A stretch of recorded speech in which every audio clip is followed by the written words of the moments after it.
성찬 주일에 주시는 하나님의 말씀은 사도행전 1장 8절입니다. 오직 성령이 너희에게 임하시면 너희가 권능을 받고 예루살렘과 온 유대와 사마리아와 땅끝까지 이르러 내 증인이 되리라 하시니라. 아멘. 사도행전은 부활주일을 보낸 우리들에게 성령을 기다리라고 말씀하고 있습니다. 이 말씀 속에는 예수의 부활을 믿는 사람들에게는 선물이 기다리고 있다는 것을 암시하고 있습니다. 볼지어다 내가 내 아버지께서 약속하신 것을 너희에게 보내리니 너희는 위로부터 능력으로 입혀질 때까지 이 성에 머물라. 이 누가복음의 말씀은 에스겔서의 말씀의 연장입니다. 너희에게 새로운 마음을 주고 너희 속에 새로운 영을 넣어주며 너희 몸에서 돌같이 굳은 마음을 없애고 살갗처럼 부드러운 마음을 주며 너희 속에 내 영을 두어 너희가 나의 모든 율례대로 행동하게 하겠다. 그러면 너희가 내 모든 규례를 지키고 실천할 것이다. 하나님의 마음은 우리를 새롭게 하는 것입니다. 에스겔을 통해서 말씀을 받은 백성들은 하나님의 말씀을 받을 만한 자격이 있었던 것은 아니었습니다. 하나님의 말씀을 받을 만한 자격이 없음에도 불구하고 하나님은 자기의 명예를 위하여 자기의 이름을 걸고 이스라엘 백성을, 하나님의 백성을 새롭게 하겠다고 선포하십니다. 새로운 마음, 새로운 영을 부어주시겠다고 말씀하십니다. 몸에서 돌같이 굳어져 있는 것들을 제거하시겠다고 말씀하십니다. 2024년 부활주일을 보내고 성찬주일을 맞이하는 우리들에게 성경은 선물을 기다릴 때라고 말씀하고 있습니다. 에스겔 36장에 나온 이스라엘 백성들처럼 우리가 하나님 말씀을 받을 만한 자격은 없지만 하나님은 우리를 향한 계획을 가지고 계시다는 것입니다. 그래서 사도행전은 첫 번째, 성령의 임재가 나타날 때까지 기다리라고 말씀하고 있습니다. 사도와 함께 모이사 그들에게 분부하여 이르시되 예루살렘을 떠나지 말고 내게서 들은 바 아버지께서 약속하신 것을 기다리라. 요한은 물로 세례를 베풀었으나 너희는 몇 날이 못되어 성령으로 세례를 받으리라 하셨느니라. 아멘. 부활하신 예수님께서 당부하신 내용입니다. 하나님 아버지께서 약속하신 그 약속을 굳게 잡고 기다리라고, 그리고 이 성 예루살렘을 떠나지 말라고 말씀하고 계십니다. 이 말씀을 오늘 우리 평화의 가족들, 믿음의 가족들에게 적용한다면 이것을 떠나지 말 것과 성령이 임할 때까지는 두 문장으로 받을 수 있습니다. 즉 성령은 꼭 받아야 하고 이것은 하나님 아버지의 약속이기 때문이라는 것이 사도행전의 말씀입니다. 두 번째로 사도행전은 성령이 바람이라고 말합니다. 그냥 바람도 아니고 새로운 바람입니다. 이 새로운 바람은 기존에 대한 도전이면서 창조적이고 다양한 바람으로 이해가 됩니다. 하나님이 이처럼 기존의 흐름을 사용하지 않으십니다. 우리가 경험했던 것을 재사용하시지도 않습니다. 사람들은 모두 놀라 어쩔 줄 몰라서 이게 도대체 어찌된 일이오 하면서 서로 말하였다. 그런데 더러는 조롱하면서 그들이 새 술에 취하였다 하고 말하는 사람도 있었다.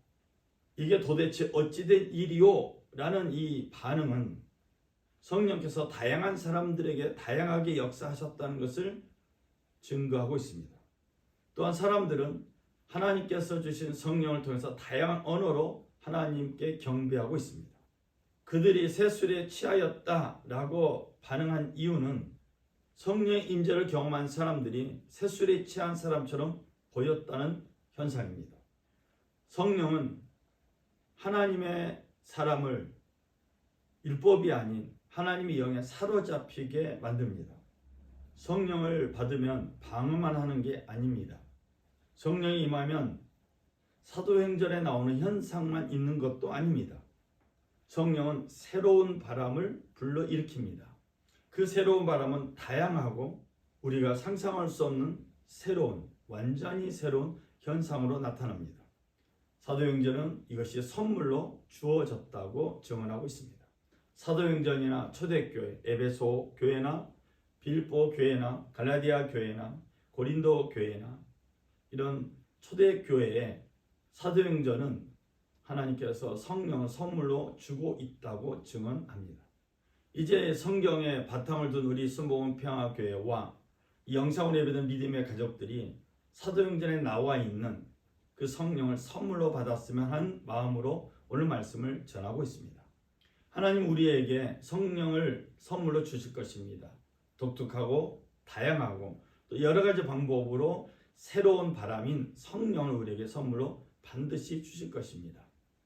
우리는 사랑으로 진리를 말하고 살면서 모든 면에서 자라나서 머리가 되시는 그리스도에게까지 다다라야 합니다.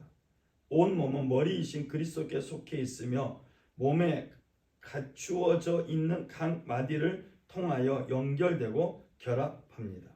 각 지체가 그 맡은 분량대로 활동함을 따라 몸이 자라나며 사랑 안에서 몸이 건설됩니다.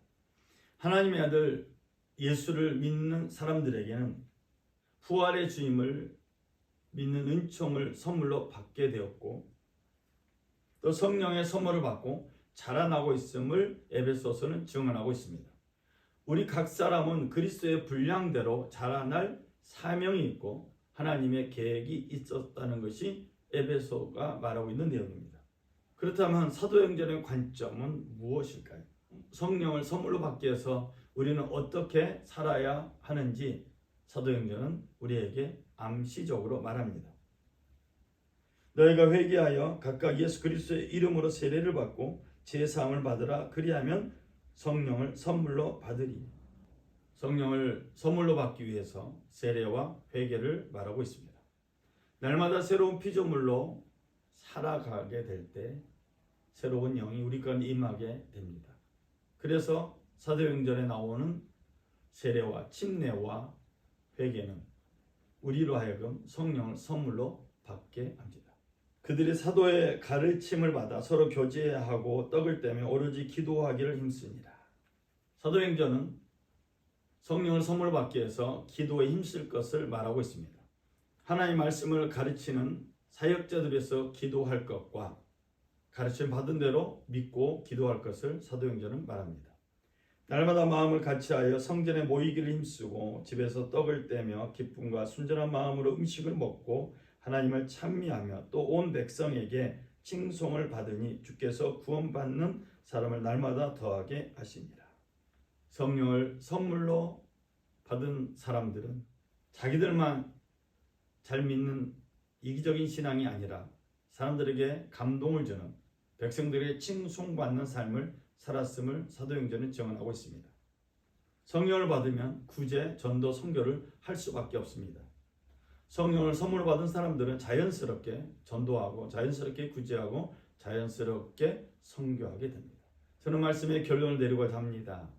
부활주일을 보내고 성찬주를 맞이하는 우리 평화의 가족들에게 또 우리 믿음의 가족들에게 사도행전은 성령을 받을 것을 말씀하고 있습니다. 성령 임재를 기다릴 것을 말씀하고 있습니다. 성령은 선물로 우리 가운데 임할 것입니다. 성령의 나타나심은 독특하고 다양하며 새로운 현상입니다. 이전에 있었던 것과 다른 살아있는 역사라는 것을 성경은 암시하고 있습니다. 성령은 공간과 시간을 지배합니다. 성령은 옛것을 사용하지 않습니다. 성령은 새로운 바람을 일으킵니다. 성령은 우리 평화의 가족들과 오늘 영상으로 예배드리는 믿음의 가족들을 새롭게 사용하십니다.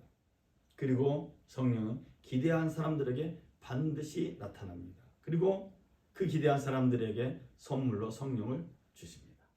우리 평화의 가족들, 믿음의 가족들이 성령을 선물로 받아서 하나님의 다양한 일들과 하나님의 다양한 사명들을 감당하고 성령으로 열매 맺는 우리 모두가 되시기를 주의 이름으로 부탁을 드립니다.